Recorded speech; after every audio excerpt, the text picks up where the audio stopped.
મારું નામ વિજય ગેલાણી।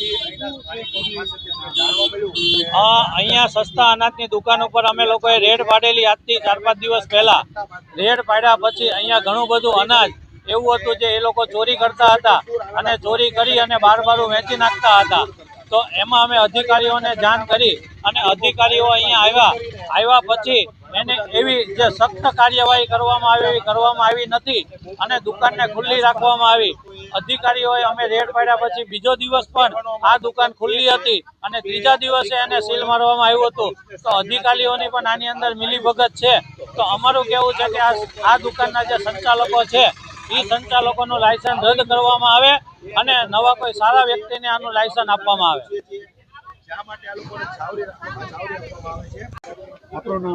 મારું નામ અરુણાબેન પાંડવ છે અને આ વિસ્તારની એક જાગૃત નાગરિક છું।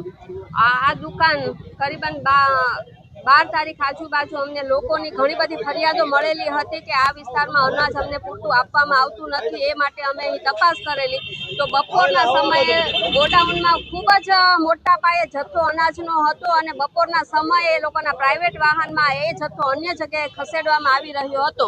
ત્યારે અમે પુરવઠા અધિકારીઓને બોલાવી અને એની તપાસ કરાવી તો પુરવઠા અધિકારીઓએ પણ આ જથ્થો સીલ લગાવેલો, દુકાનને પણ સીલ લગાવેલું, પણ એનો સમય પણ ઘણો જતો રહ્યો છે। એના પર ઝડપી કાર્યવાહી થઈ નથી।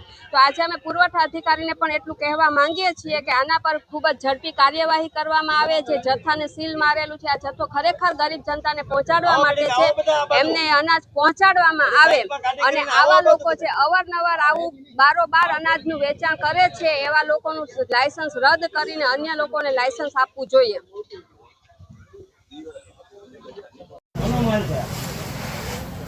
કટ્ટા કેમ બદલો? આ માલ કોનો છે?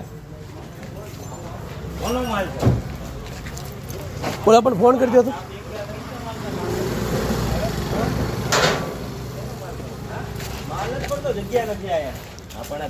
આ કટ્ટા ફરી માલ ઓલા આઈસર માં ખાલી થાય છે એ વિડીયો છે। અમે આગળ પોપડામાં આઈસર આ ટેમ્પો હમણાં આ ભાઈ આટો મરીને એવા ખાલી કરીને એવા અમે આમાંથી જ છવી